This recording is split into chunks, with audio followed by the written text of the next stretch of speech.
World War II was the deadliest and most widespread conflict in human history. It redrew borders, reshaped empires, and redefined what humanity was capable of, both in terms of cruelty and courage. More than just a clash of armies, it was a global upheaval that touched every continent, every ocean, and every kind of life. Over 70 million people died, nations rose and fell, and the consequences of those 6 years are still unfolding today. In this video, we'll take you on a journey through the entire story of World War II, from the seeds of conflict planted after World War I to the last bombs dropped over Japan. The video is divided into 7 main parts, each one exploring a key phase of the war in detail. We'll start with the roots of the conflict and trace the timeline all the way to the aftermath and the legacy the war left behind. After the main 7 parts, we've also included a bonus section where we dive into overlooked and fascinating topics like the Holocaust, wartime propaganda, and women in the war. Whether you're brand new to the subject or you've studied it before, this video is designed to be an immersive, thoughtful, and complete look at the war that defined the 20th century. Let's begin. Part 1. The Roots of Conflict. Treaty of Versailles and its Consequences. After World War I ended in 1918, the world was desperate for peace. Nations had witnessed destruction on a scale never seen before. Trenches that stretched across continents, chemical warfare, millions dead, and economies in ruin. The Treaty of Versailles, signed in June 1919, was supposed to be the document that would ensure that such a catastrophe could never happen again. But instead of healing the wounds of war, it would sow the seeds for an even greater conflict just 2 decades later. The treaty was primarily driven by the Allied powers, especially France, Britain, and the United States. Each came to the negotiating table with different goals. France, having suffered immensely on its own soil, wanted security and revenge. Britain wanted to preserve its empire and maintain a balance of power. The United States, under President Woodrow Wilson, wanted a more idealistic peace centered around his 14 points and the idea of a League of Nations to prevent future wars. But in the end, compromise gave way to punishment, and Germany was made the scapegoat. One of the most controversial aspects of the treaty was the War Guilt Clause, Article 231, which placed sole responsibility for the war on Germany and its allies. This wasn't just symbolic. It became the legal basis for demanding that Germany pay massive reparations to the Allied countries. The figure was later set at 132 billion gold marks, an astronomical amount for a nation already economically shattered by war. These reparations destabilized Germany's economy, leading to massive inflation, unemployment, and widespread poverty. By the early 1920s, German currency had lost so much value that people were literally carrying wheelbarrows of cash to buy a loaf of bread. Savings were wiped out overnight. In addition to the economic burden, the treaty also imposed severe territorial losses. Germany lost about 13% of its territory and 10% of its population. Alsace-Lorraine was returned to France. The Saar Basin was placed under League of Nations control. The Polish corridor split Germany in two, creating a path to the sea for the new state of Poland, but severing East Prussia from the rest of the country. Overseas colonies in Africa and the Pacific were taken and distributed among the Allies under the guise of League of Nations mandates. Militarily, the treaty was humiliating. Germany was forbidden from having an air force, submarines, or tanks. Its army was reduced to just 100,000 troops, barely enough to maintain internal order, let alone defend its borders. The navy was limited, and the production of weapons and war materials was tightly restricted. The Rhineland, a critical region bordering France and Belgium, had to be completely demilitarized. German troops were not even allowed to step foot in it. All of this left the German people feeling humiliated, betrayed, and furious. They didn't believe they had lost the war in the field. Many clung to the myth that Germany had been stabbed in the back by internal enemies like socialists and Jews. The harsh terms of the Treaty of Versailles became a rallying cry for nationalists, extremists, and right-wing populists. Political instability plagued the Weimar Republic, Germany's fledgling democracy, which was seen as weak and illegitimate for signing the treaty. In this environment of anger and despair, Adolf Hitler rose to prominence. He called the Treaty of Versailles a national disgrace and vowed to reverse its terms, rebuild Germany's military, and restore its pride. Millions of Germans, desperate for hope and stability, listened. Hitler's promises to defy the treaty's restrictions and reclaim Germany's former glory helped propel him to power. Ironically, the treaty that was meant to secure a lasting peace did the opposite. Instead of healing, it inflicted a deep psychological wound on Germany. Instead of stabilizing Europe, it created resentment, division, and extremism. The Treaty of Versailles didn't just fail to prevent World War II, it practically wrote its opening chapters. The rise of fascism and Nazism. After World War I, much of Europe was left in ruins, physically, economically, and psychologically. The Treaty of Versailles had placed full blame for the war on Germany, burdening it with immense reparations and territorial losses. In the wake of national humiliation, economic collapse, and political instability, the stage was set for radical ideologies to take root. Fascism and Nazism were born from this chaos, each offering simple answers to complex problems, wrapped in promises of national renewal and greatness. In Italy, Benito Mussolini rose to power in 1922, presenting fascism as a third way between capitalism and socialism. He emphasized ultranationalism, the glorification of the state, and the necessity of a strong authoritarian leader. Italy became a one-party dictatorship, and Mussolini's regime crushed opposition, controlled the media, and aggressively pursued militarization and empire building, most notably in Africa. Meanwhile, in Germany, the National Socialist German Workers' Party, better known as the Nazi Party, gained traction throughout the 1920s and early 1930s. Hitler capitalized on Germany's sense of betrayal after World War I, widespread unemployment, and fear of communism. By 1933, Hitler had become Chancellor and swiftly dismantled democratic institutions. The Nazi regime promoted an extreme form of nationalism, racial purity, and anti-Semitism, framing Jews, communists, and other minority groups as enemies of the state.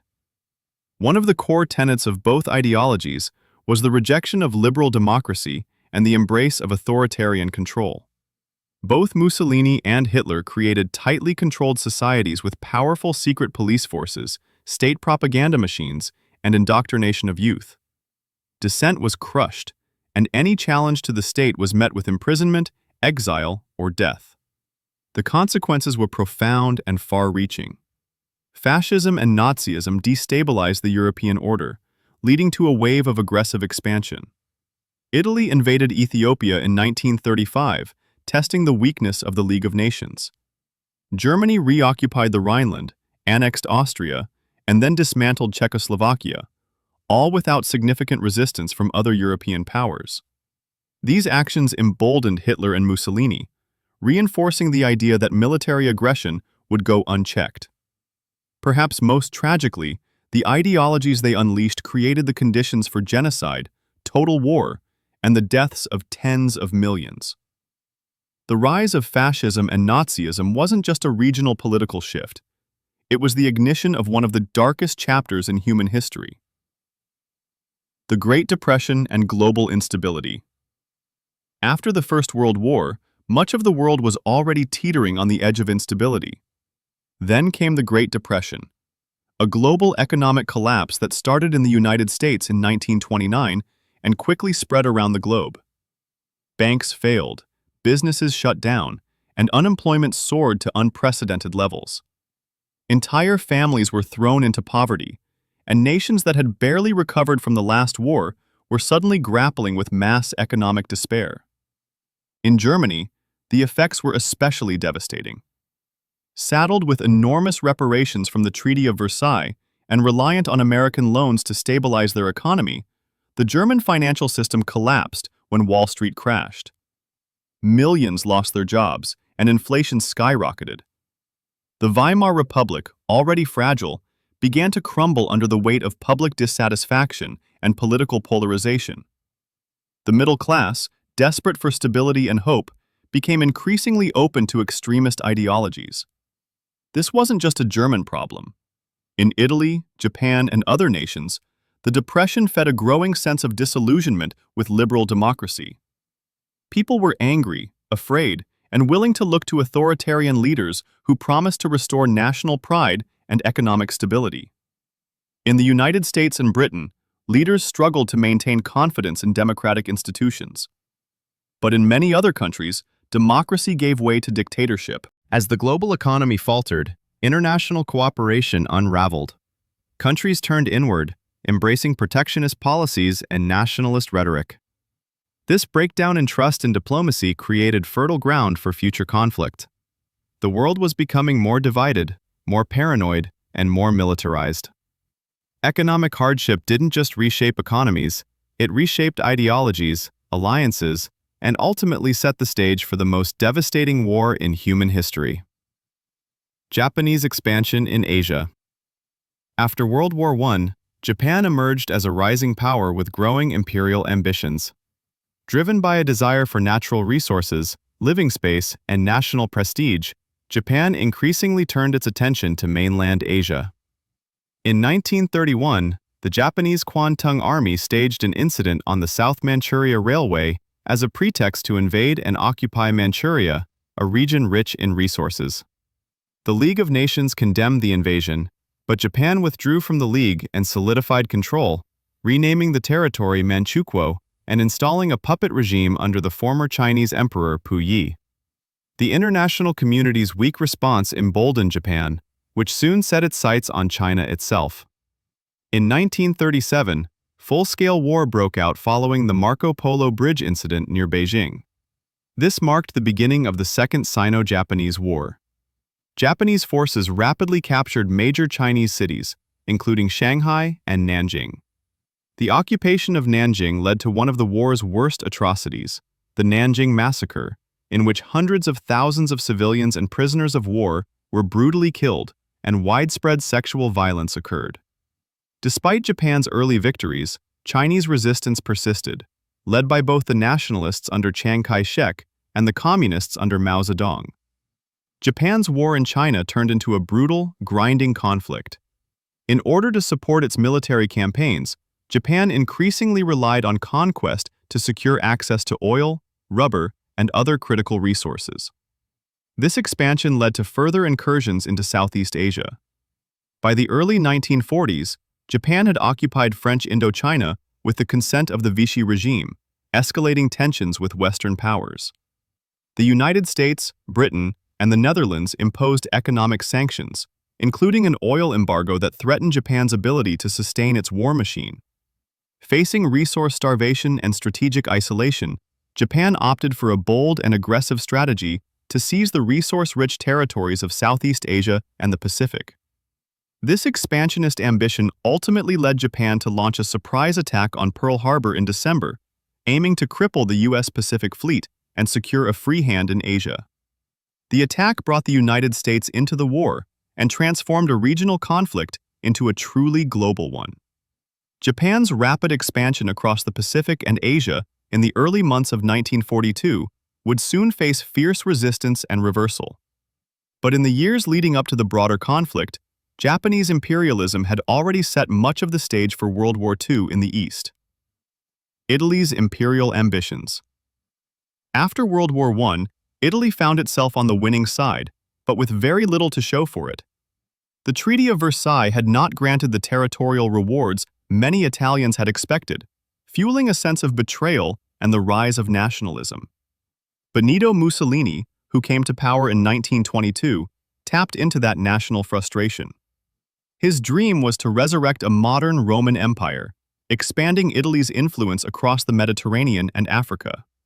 One of the earliest and most infamous examples of Mussolini's imperial ambitions was the invasion of Ethiopia in 1935. Ethiopia, one of the few independent African nations at the time, had previously humiliated Italy in 1896 at the Battle of Adwa. Mussolini saw a second war against Ethiopia not only as a way to erase that historical stain, but also as a path to colonial glory. Italian forces, equipped with modern weapons and even chemical gas, launched a brutal campaign against the outgunned Ethiopians. Despite international condemnation and sanctions from the League of Nations, the invasion was a success. By 1936, Italy had officially annexed Ethiopia, combining it with Eritrea and Italian Somaliland to create Italian East Africa. This conquest boosted Mussolini's image at home, but exposed the weakness of international institutions meant to preserve peace. It also drew Italy closer to Germany, as both nations faced increasing isolation from the global community. In the years that followed, Mussolini continued to meddle in the affairs of the Balkans and North Africa, seeing these regions as natural zones of Italian dominance. Though Italy's imperial ambitions were bold on paper, in practice they were often poorly executed and stretched the nation's military resources thin. This overreach would come back to haunt Italy when the broader conflict of World War II erupted. The Spanish Civil War. The Spanish Civil War, which raged from 1936 to 1939, was more than just a brutal conflict within Spain. It became a testing ground for the ideologies, weapons, and tactics that would soon explode across the globe in World War II. On one side were the Republicans, a coalition of left-wing groups including communists, socialists, and anarchists. On the other side stood the Nationalists, a far-right alliance led by General Francisco Franco, backed by monarchists, fascists, and conservative forces. But the conflict quickly spilled beyond Spain's borders as foreign powers intervened, not with full-scale armies, but with weapons, advisors, and air support. Nazi Germany and Fascist Italy sided with Franco's nationalists. Hitler saw an opportunity to test out his new Luftwaffe, particularly the dive-bombing Stuka planes, and Mussolini hoped to expand Italy's influence. One of the most infamous outcomes of their involvement was the bombing of Guernica by the German Condor Legion in 1937, a devastating attack on civilians that shocked the world and inspired Picasso's haunting painting. Meanwhile, the Soviet Union supported the Republicans with weapons, tanks, and military advisors, using the war as a proxy battle against fascism and a stage to assert influence.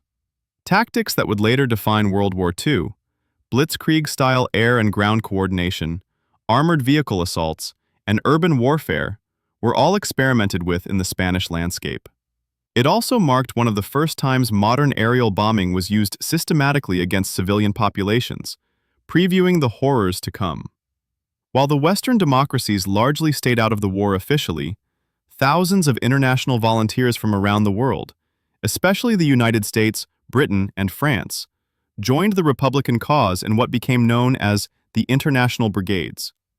These volunteers saw the fight in Spain as the front line of the battle against fascism. In 1939, Franco's nationalists claimed victory. Spain fell under a long-lasting dictatorship, and the conflict ended just months before Hitler invaded Poland. For many, the Spanish Civil War was not just a civil conflict. It was a dress rehearsal for the devastation of the Second World War. Part 2. The Road to War. Japan's invasion of China. In 1937, tensions between Japan and China erupted into full-scale war with the Marco Polo Bridge incident, a seemingly minor skirmish near Beijing that spiraled into a massive conflict. Japan had already seized Manchuria in 1931 and established the puppet state of Manchukuo. But now, its ambitions expanded. The Japanese Imperial Army launched a brutal invasion of mainland China, swiftly capturing key cities including Beijing, Shanghai, and Nanjing. The invasion was marked by extreme violence and atrocities in what became known as the Nanjing Massacre, or the Rape of Nanjing. Japanese forces slaughtered hundreds of thousands of civilians and prisoners of war. Rape, looting, and widespread destruction shocked the world, though international response was limited. Journalists and missionaries who remained in the city documented the horrors, creating one of the earliest major international scandals of World War II. Despite Japan's military superiority and early successes, Chinese resistance was fierce. The Chinese nationalist government, led by Chiang Kai-shek, refused to surrender. They relocated the capital to Chongqing and continued to fight with limited support. The Chinese Communist forces under Mao Zedong also resisted the Japanese, though often independently from the nationalists. This dual resistance would later influence the future of China after the war. Japan hoped for a quick victory, but found itself bogged down in a grinding war of attrition. Vast distances, tough terrain, and determined Chinese resistance turned the campaign into a quagmire. Cities changed hands, supply lines were stretched, and the front lines often blurred with guerrilla warfare. The Second Sino-Japanese War soon became deeply entwined with the broader conflict of World War II, when Japan attacked Pearl Harbor in 1941 and the United States entered the war. China was recognized as one of the major Allied powers. The war in China drained Japanese resources and tied down hundreds of thousands of troops, contributing significantly to Japan's eventual defeat. But the cost was staggering. Millions of Chinese civilians died, cities were reduced to rubble, and the scars of the invasion would shape Sino-Japanese relations for decades to come. Germany's remilitarization of the Rhineland. In 1936, Adolf Hitler made a bold move that would test the resolve of Europe and signal the beginning of a new aggressive phase of German foreign policy. Defying the Treaty of Versailles and the Locarno Pact, he ordered German troops to enter the Rhineland, a demilitarized zone along Germany's western border with France. The region had been stripped of military presence after World War I as a buffer to protect France from another German invasion. The operation was a gamble. The German army was still relatively weak and under-equipped at the time. Hitler later admitted that if the French army had marched into the Rhineland to oppose them, the German troops would have had no choice but to retreat. But France did not act, and neither did Britain. Both countries were weary from the First World War and hesitant to start another conflict. Instead, they chose a path of appeasement, hoping to maintain peace by not confronting Hitler over what many in Britain saw as Germany simply walking into their own backyard. But the remilitarization of the Rhineland was far more than a symbolic gesture. It marked a critical turning point. Not only did it embolden Hitler, convincing him that the Western powers lacked the will to stop his ambitions, but it also allowed Germany to fortify its western border. With the Rhineland rearmed, Hitler could turn his attention eastward without fear of French intervention. It was the first clear test of the post-World War I international order, and the world failed it. The annexation of Austria. In March 1938, Adolf Hitler achieved one of his major goals without firing a single shot: the annexation of Austria into Nazi Germany, an event known as the Anschluss. For years, Hitler had spoken about uniting all German-speaking peoples under one Reich, and Austria, his own birthplace, was central to that vision. After World War I, the Treaty of Versailles and the Treaty of Saint-Germain had explicitly forbidden the unification of Austria and Germany, fearing the rise of a powerful German state once again. But by the late 1930s, the international community was weary, distracted, and largely unprepared to confront German aggression. Austria at the time was politically unstable and divided. Many Austrians sympathized with the Nazis, especially as Germany's economy and prestige seemed to recover under Hitler's rule. The Austrian Chancellor, Kurt Schuschnigg, was under growing pressure from Austrian Nazis and from Berlin. In a desperate attempt to preserve Austria's independence, he called for a national referendum on whether Austria should remain free. But Hitler acted quickly. Before the vote could take place, he threatened invasion. Schuschnigg resigned under pressure, and German troops rolled into Austria on March 12, 1938. They were met not with resistance, but with cheering crowds and Nazi salutes in many Austrian cities. People welcomed the German soldiers with flowers and banners. Hitler entered Vienna shortly after, declaring the reunion of Austria with Germany. The annexation was made official days later with a rigged plebiscite that claimed 99.7% approval. This was a clear violation of international agreements, but Britain and France, still hoping to avoid another war, did nothing. The annexation of Austria dramatically expanded the territory, population, and resources of the Third Reich. It also emboldened Hitler, showing him that the Western powers would tolerate aggression without consequence. Austria's fate was sealed, and the road to even greater conflict became clearer. The Munich Agreement and the Sudetenland. In 1938, Adolf Hitler turned his attention to Czechoslovakia, particularly the Sudetenland, a region along the border with Germany home to a large ethnic German population. Hitler claimed that the Sudeten Germans were being mistreated and used this as a pretext to demand that the territory be ceded to Germany. But his motivations ran deeper.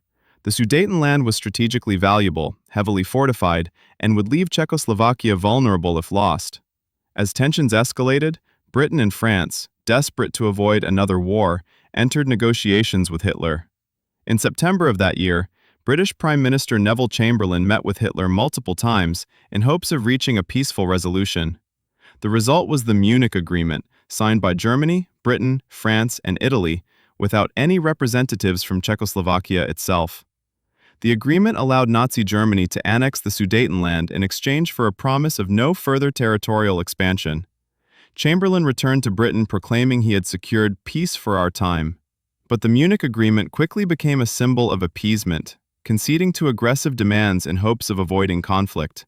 Just months later, Hitler violated the agreement by occupying the rest of Czechoslovakia, revealing that his ambitions extended far beyond the Sudetenland. The Munich Agreement didn't prevent war, it only delayed it, and at the cost of emboldening Nazi Germany. The Molotov-Ribbentrop Pact. In late August 1939, just days before the outbreak of World War II, Nazi Germany and the Soviet Union shocked the world by signing a non-aggression treaty known as the Molotov-Ribbentrop Pact, named after the foreign ministers of the two countries, Vyacheslav Molotov of the USSR and Joachim von Ribbentrop of Germany. The agreement publicly pledged that the two nations would not attack each other or support any third party that might do so. But the most critical and sinister part of the deal was hidden from the public. In secret protocols attached to the pact, the two totalitarian regimes divided Eastern Europe into spheres of influence. They agreed to carve up countries like Poland, Finland, Estonia, Latvia, and Lithuania between themselves. It was a cynical and calculated move by two powers that, despite their opposing ideologies, saw a temporary alliance as politically and strategically advantageous. For Adolf Hitler, the pact ensured that Germany would not face a two-front war when it invaded Poland. For Joseph Stalin, it bought time to build up Soviet defenses and allowed territorial expansion without direct conflict. On September 1, 1939, Germany invaded Poland from the west. 17 days later, the Soviet Union invaded from the east, effectively crushing the Polish state. In a coordinated move, the world watched in disbelief as two arch-enemies, fascists and communists, cooperated in one of the most brazen acts of geopolitical manipulation in modern history. The pact remained in effect until June 22, 1941, when Hitler betrayed Stalin by launching Operation Barbarossa, the largest invasion in military history. That day, the Nazi-Soviet alliance came to a violent and dramatic end, and the world plunged deeper into the chaos of global war. The invasion of Poland. The official start of World War II, in the early hours of September 1939, German forces launched a full-scale invasion of Poland. Over 1.5 million German troops surged across the border, backed by tanks, artillery, and air support, in what would become known as Blitzkrieg, or lightning war. This sudden, fast-moving, and brutal strategy aimed to overwhelm the Polish defenses before they had a chance to organize a response. Germany had staged a false flag operation the night before, dressing concentration camp prisoners in Polish uniforms, killing them, and using their bodies to fabricate an attack on a German radio station. This staged attack was used as propaganda to justify their invasion, claiming that Poland had acted aggressively. As German forces advanced from the west, Poland found itself in a dire position. Despite fierce resistance from Polish troops, they were heavily outmatched in both numbers and technology. The Luftwaffe bombed Polish cities, roads, and military targets relentlessly, disrupting communications and devastating morale. On September 17th, just over 2 weeks into the invasion, the Soviet Union entered the fray from the east under the terms of a secret protocol in the Molotov-Ribbentrop Pact. This surprise move crushed any remaining hopes Poland had of holding out. Caught in a pincer movement between two major powers, Poland was partitioned once again, its independence effectively erased in a matter of weeks. The international response was swift, at least on paper. Britain and France, bound by treaty to protect Poland, declared war on Germany in September. But aside from a few symbolic actions, no significant military intervention followed. This period of inaction on the Western Front came to be known as the Phony War. The invasion of Poland marked the official start of World War II. It showcased a terrifying new style of warfare and signaled to the world that Hitler was not bluffing. He was willing to go to war to expand his empire. And as Poland fell, the rest of Europe braced for what was coming next. Part 3. Early War, Blitzkrieg and the Fall of France. In the early months of World War II, after Germany invaded Poland, Europe entered a period of eerie calm, known as the Phony War. British and French forces stood guard behind the formidable Maginot Line, expecting a long defensive struggle. But Hitler had something entirely different in mind. In the spring of 1940, Germany unleashed a terrifying new style of warfare that would shock the world: Blitzkrieg, or lightning war. Blitzkrieg was fast, brutal, and coordinated. It combined tanks, motorized infantry, and aircraft in a deadly, synchronized assault meant to break enemy lines and morale before they had a chance to respond. On May 10, 1940, Germany launched this strategy against the Low Countries and France. While Allied forces rushed to defend Belgium, the real German thrust came through the Ardennes forest, a region the French considered impassable for tanks. What followed was a military disaster for the Allies. German panzer divisions tore through the Ardennes with astonishing speed, bypassing the main French defenses and slicing deep into the country. By May, French lines were collapsing. Within days, German forces had reached the English Channel, trapping the British Expeditionary Force and large numbers of French troops at Dunkirk. The evacuation at Dunkirk, codenamed Operation Dynamo, was a desperate effort to save what remained of the Allied forces. Over 300,000 troops were rescued by a makeshift fleet of naval vessels, merchant ships, and civilian boats. Though hailed as a miracle, the evacuation marked a crushing defeat. Paris fell on June 14th without a prolonged fight, and the French government soon requested an armistice. By June 22, 1940, France had surrendered in just 6 weeks. One of the most powerful armies in Europe had been outmaneuvered, outgunned, and overwhelmed. The speed and effectiveness of the Blitzkrieg stunned the world. Hitler's forces now controlled Western Europe, and Britain stood alone. The fall of France marked a dramatic turning point in the early phase of World War II, a moment when it seemed Nazi Germany might be unstoppable. Battle of Britain. In the summer and autumn of 1940, the skies over Britain became the battleground for one of the most pivotal moments of World War II. After the fall of France, Adolf Hitler turned his attention to Britain, hoping to force a swift surrender through a combination of military pressure and psychological warfare. The key to this plan was gaining air superiority over the Royal Air Force, RAF. Only then could a full-scale invasion of Britain, codenamed Operation Sea Lion, be attempted. The German Luftwaffe began its campaign with strategic attacks on shipping and coastal defenses, but soon the focus shifted to airfields and radar stations in southern England. These installations were crucial to the RAF's ability to detect and respond to incoming attacks.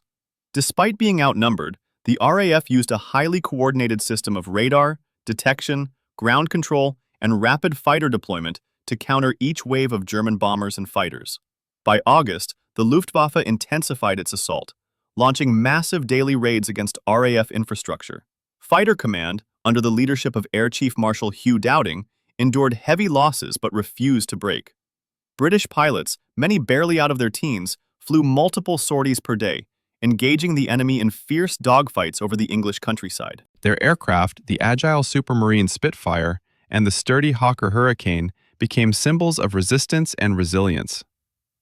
In September, frustrated by the RAF's refusal to collapse, Hitler and his commanders shifted tactics. They began bombing British cities, especially London, in what became known as the Blitz. The goal was to terrorize the civilian population and force the British government to negotiate. But the shift away from targeting RAF bases gave Britain much-needed breathing room. The RAF quickly recovered, and their fighter squadrons began inflicting unsustainable losses on the Luftwaffe. By late October, it was clear that Germany had failed to achieve air superiority. Operation Sea Lion was indefinitely postponed, and the Battle of Britain became the first major defeat for Hitler's military machine. It was also the first battle in history fought entirely in the air. The victory kept Britain in the war, preserved a crucial base of operations for future Allied campaigns, and sent a clear message. Nazi Germany could be resisted and beaten. Winston Churchill famously remarked, "Never in the field of human conflict was so much owed by so many to so few." The young pilots of the RAF, often referred to as the Few, had defended their island against overwhelming odds, changing the course of the war and history itself. The Winter War. In the bitter cold of November 1939, just months after World War II had officially begun, the Soviet Union launched an unexpected invasion of Finland. This marked the beginning of the Winter War, a conflict that would pit a massive Red Army against a much smaller, vastly outnumbered Finnish defense force. The Soviets, believing in a swift victory, expected Finland to crumble in a matter of weeks. What followed, however, was a stunning display of Finnish resistance that would captivate the world. The Soviet Union justified its invasion by claiming it needed to secure its borders against potential German aggression. In reality, it sought to push the Finnish border away from Leningrad and establish a sphere of influence in line with the Molotov-Ribbentrop Pact's secret protocols. When Finland refused to cede territory, Soviet troops poured across the border. Despite overwhelming numerical superiority, with over 1 million troops compared to Finland's 300,000, the Red Army struggled. Finnish forces, led by Marshal Carl Gustaf Emil Mannerheim, used their intimate knowledge of the terrain and guerrilla-style tactics to devastating effect. Ski troops dressed in white camouflage darted through snowy forests to ambush Soviet columns. The tactic, known as moti, which involved isolating and encircling enemy units in Finland's vast forests, proved especially effective. One of the most legendary figures to emerge from the war was Simo Heiha, a Finnish sniper credited with over 500 confirmed kills. Using iron sights on his rifle to avoid reflection from a scope, he became a ghost-like figure haunting Soviet troops in the snow-covered woods. Meanwhile, the Soviet military revealed deep flaws in leadership and logistics. Stalin's purges in the late 1930s had gutted the Red Army's officer corps, and poor communication and strategy led to high casualties. Tanks bogged down in forests and snowdrifts, and soldiers often froze to death due to inadequate winter gear. Internationally, sympathy poured in for Finland, though few nations offered meaningful aid. The global community admired the Finns' determination and courage. The League of Nations even expelled the Soviet Union for its aggression. After 3 brutal months, the Finns were exhausted. Despite their heroic efforts, they couldn't hold out forever. In March 1940, the Moscow Peace Treaty was signed. Finland was forced to cede about 11% of its territory, including the key region of Karelia, resulting in the displacement of hundreds of thousands of Finnish citizens. Yet Finland remained independent, a fact seen by many as a moral victory. The Winter War exposed the Soviet military's weaknesses, but also forced it to adapt. It would prove a valuable, though costly, lesson for the Red Army, one it would apply in later stages of World War II. For Finland, the war became a symbol of national unity and resistance, proof that even a small nation could defy a great power, if only for a time. The North African Campaign begins. In 1940, the North African desert became a critical theater of World War II, where vast, open landscapes hosted fierce battles between the Axis and Allied powers. Initially, Italian forces based in Libya launched an invasion into Egypt, aiming to expand their colonial control and threaten British access to the Suez Canal. But their early offensives were poorly planned and met with strong British resistance. The British launched Operation Compass, a surprise counterattack that pushed deep into Libya and decimated the Italian 10th Army, capturing tens of thousands of troops. Alarmed by Italy's failure, Adolf Hitler sent in reinforcements, the newly formed Afrika Korps, under the command of General Erwin Rommel. Rommel, quickly earning the nickname the Desert Fox, brought aggressive tactics and bold leadership that turned the tide. He drove the British forces back across the Libyan-Egyptian border, capturing key towns like Benghazi and threatening British supply lines. The Desert War quickly became a series of advances and retreats across hundreds of miles of sand, with both sides struggling with logistics, supply shortages, and the brutal heat. Tanks, aircraft, and mobile infantry clashed in fast-moving engagements, making it one of the most fluid and dynamic fronts of the war. By 1942, the conflict had reached a stalemate near the Egyptian town of El Alamein. The British, now under the command of General Bernard Montgomery, prepared for a decisive offensive. The outcome of this desert struggle would shape the momentum of the war in Europe and determine control over vital oil resources and trade routes. U-boat warfare and the Battle of the Atlantic. The Battle of the Atlantic was the longest campaign of World War II, fought to control the vital shipping lanes between North America and Europe. At its core were German U-boats, stealthy submarines tasked with cutting off Britain's supply lines. Sailing in wolf packs, they sank thousands of Allied ships, aiming to starve the British into submission. Early on, the U-boats were devastatingly effective. Convoys were slow, poorly protected, and vulnerable. Ships burned on the horizon night after night. But the Allies fought back, improving sonar, cracking the Enigma code, and closing the mid-Atlantic gap with aircraft and escort carriers. By 1943, the tide turned. The Allies sank hundreds of U-boats, and the once dominant German submariners found themselves outmatched and hunted. In the end, over 70,000 Allied sailors and 30,000 German submariners lost their lives. The battle was long, brutal, and quiet, but it was essential to winning the war. Operation Barbarossa, Germany invades the Soviet Union. In the early hours of June 22, 1941, over 3 million German soldiers surged across the border into the Soviet Union. This was Operation Barbarossa, the largest land invasion in human history. It marked a turning point in World War II and shattered the fragile non-aggression pact between Hitler and Stalin. For months, the Germans had meticulously planned the assault, dividing their forces into 3 massive army groups: North, Center, and South, each with a specific target: Leningrad, Moscow, and the resource-rich lands of Ukraine. Hitler believed that the Soviet Union would collapse quickly under the weight of the Blitzkrieg. The German war machine, fresh off a string of victories in Western Europe, stormed across the vast Soviet frontier, catching the Red Army off guard. The Luftwaffe bombed Soviet airfields before planes could even take off. In the opening weeks, entire Soviet divisions were encircled and destroyed. Hundreds of thousands of Soviet soldiers were captured, civilians fled in terror, and towns were leveled. It was chaos. But while the Germans advanced rapidly, the distances were far greater than anything they had experienced in the West. The roads were poor, supply lines stretched thin, and despite early losses, the Soviet Union refused to collapse. Soviet resistance hardened, scorched earth tactics were used. Villages, bridges, crops, anything of use to the enemy was burned to the ground. Stalin called for total war. Factories were moved east of the Ural Mountains, out of German reach, and production continued around the clock. As summer gave way to autumn, German troops pushed closer to Moscow, but their advance slowed.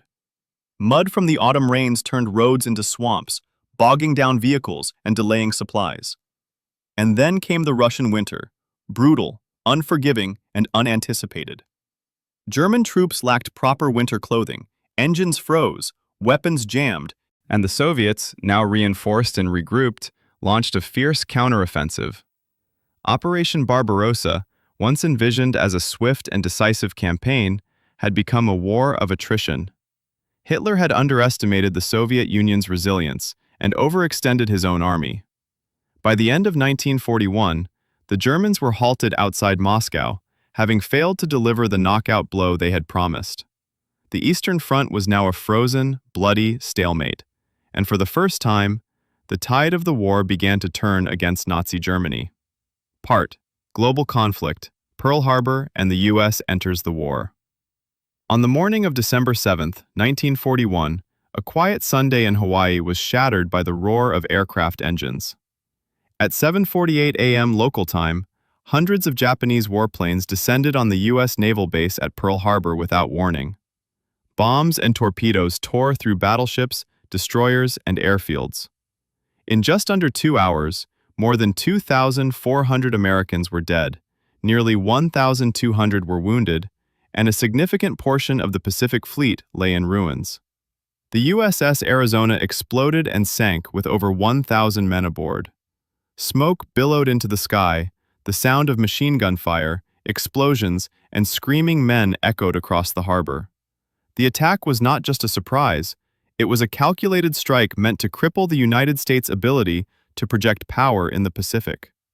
Japanese military leaders believed that by eliminating the U.S. Pacific Fleet in one swift blow, they could secure unchallenged control over Southeast Asia and the Pacific Islands.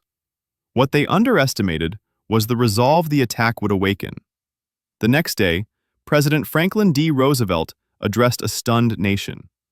His voice was somber and deliberate. He described December 7th as a date which will live in infamy. Before a joint session of Congress, he called for a declaration of war against the Empire of Japan. Congress responded with near unanimity. Only one vote dissented. The United States was officially at war. 3 days later, Germany and Italy, allies of Japan, declared war on the United States. America, in turn, declared war on them. What had started as a regional conflict in Europe and Asia had now become a truly global war, with the United States fully engaged on both fronts. Factories across the country roared to life. Young men enlisted in droves. The American people, once hesitant to join the war, were now galvanized. Pearl Harbor had changed everything. Japanese offensives in the Pacific. In the early months of World War II, following the attack on Pearl Harbor on December 7, 1941, Japan launched a series of rapid, coordinated offensives across the Pacific and Southeast Asia. These were not random attacks, but part of a carefully orchestrated plan to seize key territories, secure vital resources, and establish a defensive perimeter that would be difficult for the Allies to breach. Just hours after striking Pearl Harbor, Japanese forces began their assault on the Philippines. American and Filipino troops, under General Douglas MacArthur, were caught off guard. Despite their resistance, Japanese forces quickly advanced. By January 1942, they had taken Manila, and the remaining Allied forces were pushed back to the Bataan Peninsula and the island fortress of Corregidor. The infamous Bataan Death March followed, during which tens of thousands of prisoners of war were forced to march over 60 miles in brutal conditions, leading to thousands of deaths. Around the same time, Japanese troops invaded British Malaya from the north, crossing through the jungles of Thailand. The British had expected an attack by sea and were unprepared for a land invasion. The Japanese moved swiftly, utilizing bicycles to move through the dense terrain and overwhelming British forces. In just over 2 months, they had captured the entire Malayan Peninsula. The fall of Singapore in February 1942 was a massive blow to the British Empire, often described as the worst defeat in British military history. Over 80,000 British, Indian, and Australian troops were taken prisoner. Singapore, once thought to be an impregnable fortress, fell in just a week of fighting. Meanwhile, Japanese forces also targeted the Dutch East Indies, modern-day Indonesia, rich in oil and rubber resources Japan desperately needed. They swiftly overwhelmed the colonial defenses, defeating Allied naval forces in battles like the Battle of the Java Sea, and occupying key islands. Burma was next. Japanese troops pushed through to threaten British India and cut off the Burma Road, a vital supply line to China. The campaign in Burma also introduced new challenges. Jungle warfare, disease, and extreme weather made fighting particularly brutal. In the Pacific Islands, Japan seized Guam, Wake Island, and the Gilbert Islands, expanding its defensive ring. These quick victories stunned the Allies. Within 6 months, Japan had captured a vast empire, stretching from the Aleutian Islands in the north to the Solomon Islands in the south, and from the Indian border in the west to the Central Pacific. What made these offensives so successful was Japan's ability to strike quickly, exploit weaknesses, and use superior coordination between its army, navy, and air force. But this rapid expansion also stretched Japan thin, setting the stage for fierce counterattacks by the Allies in the years to come. Battle of Midway. In June 1942, just 6 months after the attack on Pearl Harbor, the United States and Japan clashed in what would become one of the most decisive naval battles. In the Battle of Midway, Japan, seeking to eliminate the U.S. as a strategic power in the Pacific, planned to lure American aircraft carriers into a trap near Midway Atoll. They hoped to destroy what remained of the U.S. Pacific Fleet and secure dominance over the Pacific Ocean. But the Japanese plan had a critical flaw. It wasn't a secret. Thanks to American cryptanalysts who had broken Japan's naval codes, U.S. commanders knew the attack was coming. Admiral Chester Nimitz prepared an ambush of his own, positioning his forces near Midway and waiting for the Japanese to arrive. On June 4th, Japanese aircraft bombed the island while their fleet, including 4 aircraft carriers, stayed nearby. Unknown to them, 3 U.S. carriers, Enterprise, Yorktown, and Hornet, were already in position. Throughout the day, waves of American torpedo bombers and dive bombers launched relentless attacks. The early torpedo squadrons suffered catastrophic losses. Planes were shot down before they could even get close to the enemy carriers. But their sacrifice wasn't in vain. The Japanese defensive formations were drawn to low altitude, leaving their carriers exposed. Soon after, American dive bombers from the Enterprise and Yorktown struck. Within minutes, 3 Japanese carriers, Akagi, Kaga, and Soryu, were engulfed in flames. Later, the 4th carrier, Hiryu, was also found and destroyed. The Japanese lost over 3,000 men, 4 carriers, and hundreds of aircraft. In contrast, the U.S. lost 1 carrier, the Yorktown, and around 300 personnel. It was a stunning reversal. Japan had entered the war with a vastly superior navy, but after Midway, it would never regain the strategic initiative. From this point forward, the United States began a steady, island-by-island campaign toward Japan. The Battle of Midway didn't just halt Japanese expansion. It marked the moment when the tide of war in the Pacific began to turn. It proved the importance of intelligence, carrier warfare, and the willingness to take bold risks. In just a few hours, the balance of power in the Pacific shifted dramatically, and the myth of Japanese invincibility was shattered. Siege of Leningrad. In the autumn of 1941, the German army reached the outskirts of Leningrad, one of the Soviet Union's most vital cities, culturally, industrially, and symbolically. Rather than launch a direct assault, Hitler ordered a siege. The goal wasn't just to capture the city, it was to starve it into submission, erase it from the map, and annihilate its population. For nearly 900 days, from September 8, 1941, to January 27, 1944, Leningrad was cut off from the rest of the Soviet Union. Supply lines were severed, railroads destroyed, and food shipments halted. The city's 3 million residents, including hundreds of thousands of children, were trapped. As winter set in, food rations plummeted to as little as 125 grams of bread per day, often mixed with sawdust to stretch the supply. People boiled leather belts and glue to survive. Entire families froze to death in unheated apartments. The death toll was staggering.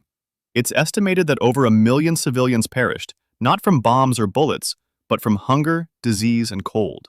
Yet despite unimaginable suffering, the city never surrendered. Factories continued to produce weapons. Artists, writers, and musicians kept working. Shostakovich composed his 7th Symphony inside the besieged city, and it was performed in Leningrad itself in 1942, broadcast by loudspeakers as a symbol of defiance. Meanwhile, the Soviet army mounted a desperate and costly effort to break the siege. The only lifeline was the Road of Life, a route across the frozen Lake Ladoga. Trucks, sleds, and even ice skaters carried food and supplies across the ice under constant German bombardment. It was dangerous and barely sufficient, but it kept the city alive. The siege was finally broken in early 1944, when Soviet forces pushed back the German army. Leningrad emerged devastated, scarred by hunger and death, but unbroken. The city's endurance became a symbol of Soviet resilience and sacrifice. It was one of the longest and most brutal sieges in human history, a dark testament to the horrors of war and the strength of the human spirit. The Battle of El Alamein. The Battle of El Alamein was a critical turning point in the North African campaign of World War II. Taking place between October and November 1942, it marked the first major Allied victory against the Axis powers on land. Before this battle, the German Afrika Korps, under Field Marshal Erwin Rommel, had made significant advances across North Africa, threatening British-controlled Egypt and by extension, the Suez Canal, a vital artery for Allied supply lines. By mid-1942, Rommel's forces had pushed the British Eighth Army back to a defensive line near El Alamein, just 66 miles from Alexandria. The British, under the command of General Bernard Montgomery, decided to make a stand. Montgomery had spent months building up his forces, stockpiling weapons, fuel, and food, while also improving morale and discipline among his troops. He understood that the battle had to be a decisive blow, not a temporary setback for the Axis. The battle began with a massive artillery bombardment, followed by a coordinated infantry and armored assault. The desert terrain was harsh, filled with minefields, barbed wire, and fortified Axis positions. Rommel, known as the Desert Fox for his tactical brilliance, was not present during the early days of the battle due to illness, which may have affected the Axis response. Still, the fighting was intense and bloody, with both sides suffering heavy casualties. Over several days, Montgomery's methodical strategy of attrition wore down the Axis defenses. British forces systematically breached minefields, nicknamed the Devil's Gardens, and outmaneuvered German and Italian units. By early November, Rommel realized his forces were outnumbered, outgunned, and on the verge of encirclement. He ordered a retreat westward toward Tunisia. The victory at El Alamein was more than just a battlefield success. It ended the string of Axis victories in North Africa and marked the beginning of a broader Allied offensive. Winston Churchill famously declared, "Before Alamein we never had a victory. After Alamein we never had a defeat." The psychological boost it gave to the Allies was immense, and it set the stage for the Allied invasion of North Africa in Operation Torch. Just days later, the tide of the war in Africa had definitively turned. The Guadalcanal Campaign. The Guadalcanal Campaign was one of the first major offensives by Allied forces against the Japanese Empire in the Pacific Theater, and it marked a turning point in World War II. It began in August 1942, just months after the pivotal Battle of Midway, and represented the start of the United States strategy of island hopping, seizing strategic islands and using them as stepping stones to move closer to Japan. Guadalcanal itself is one of the Solomon Islands in the South Pacific. The Japanese had begun constructing an airfield there, which posed a serious threat to Allied supply and communication lines between the United States, Australia, and New Zealand. American planners quickly realized the strategic importance of the island and launched a surprise amphibious assault to capture it. On August 7, 1942, U.S. Marines landed on the island, catching the Japanese off guard. Initially, the invasion went relatively smoothly, with the Marines quickly seizing the unfinished airfield, later named Henderson Field. But what followed was 6 months of brutal combat, both on land and at sea.